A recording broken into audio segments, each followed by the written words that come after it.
Welcome to Dave's Take. Today we're talking about Mufasa, the Lion King, a prequel to a remake.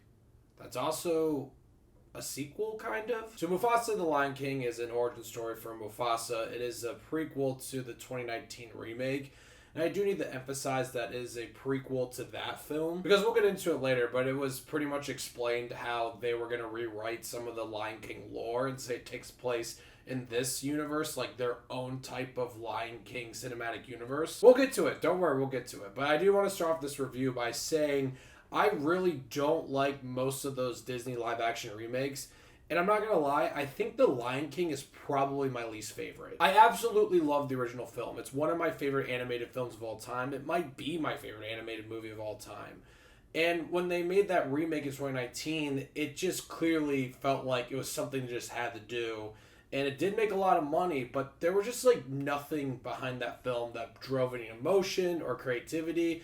It was just honestly an insult to that great original film. So whenever they're making a prequel about Mufasa to that film, I was just like, I don't care. I'm at the point, I just don't care. At this point, they'll make anything. And I saw the trailer and they were talking about how Mufasa's an orphan, which I know from technical Lion King lore, that's not correct, which goes back to what I was saying, that the writers were kind of just rewriting lore in this type of Lion King universe. But honestly, fuck it. I went into this movie putting that aside, just being like, I'm just gonna watch this as a Mufasa origin story and pretend that that original animated film didn't exist and see what we had here. And honestly, this is just a boring, like, okay origin story to Mufasa.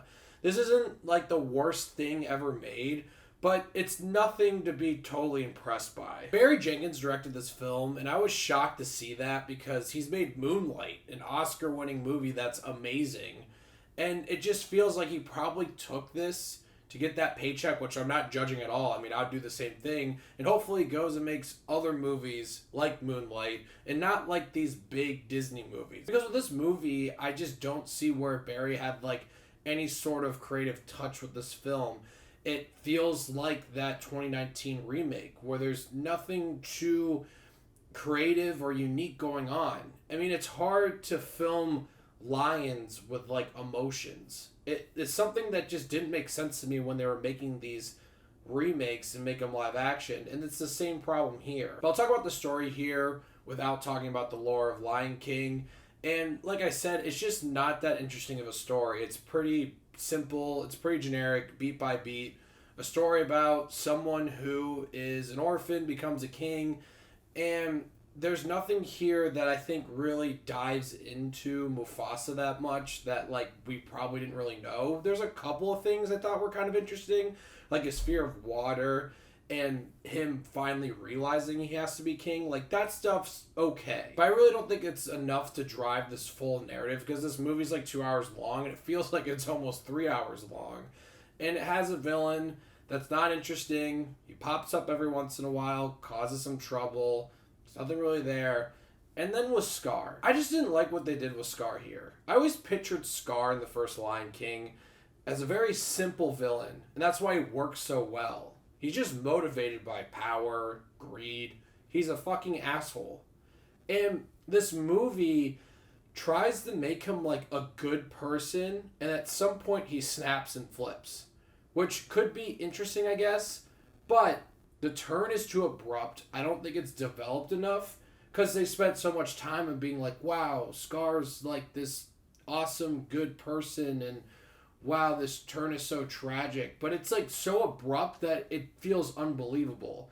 And like I said before, I just never pictured Scar as a good person when I see that original film. It just was weird trying to make him like this sympathetic character when he shouldn't be. Like, he's notoriously one of the most evil Disney villains ever. So that bothered me. Even me trying to ignore the fact that this is supposed to be a new telling of this tale and that lore kind of goes out the window. But that's one thing that bothered me. And then there's just like other things about it that bothered me. Like Mufasa in general. I feel like there's these wonderful lessons he has with Simba in the original movie that have less weight now, considering what happens in this movie. Like, I always felt like those conversations with Simba, he was talking about like generations of kings and stuff. And with this movie, that's like all gone.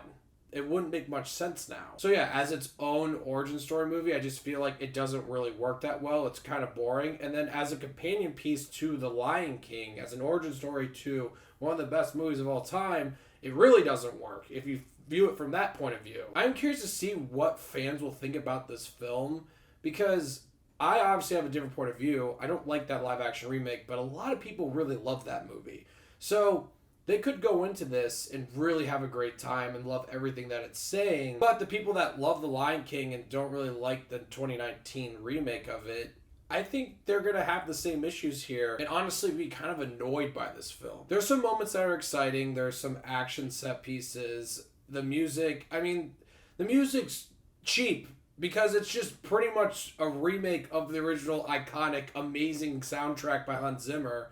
So I can't even give the movie credit for that. It almost felt like a cheap trick. The last act of the movie, yeah, there's some exciting moments and it can be fun, but then there's some eye-rolling moments where we have these callbacks and Easter eggs and things sort of form and you're like, okay, I mean, why'd you have to put that in there? It was kind of fun to see the origin stories of some of the side characters, specifically Rafiki. He's definitely the best part about this movie and probably the most interesting part about this movie. But I don't know, you can tell I'm pretty bitter about this whole movie.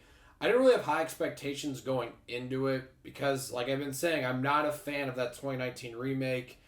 And I just don't like when things are meddled with, specifically with lore. And I thought I could just look past it with this because I just really don't care anymore. But there are things that really bothered me and annoyed me. And if you put that aside, the movie's just kind of boring.